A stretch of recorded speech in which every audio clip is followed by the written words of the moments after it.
පැවිදි වෙන්න හිත නැමුනේ අම්මේ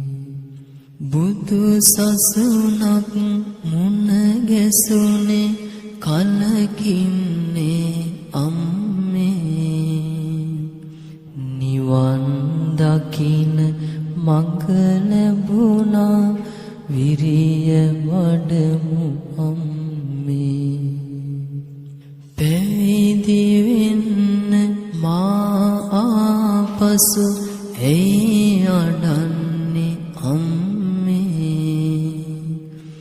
සංසාරේ එළු කඳුලැලි මතක නැද්ද අම්මේ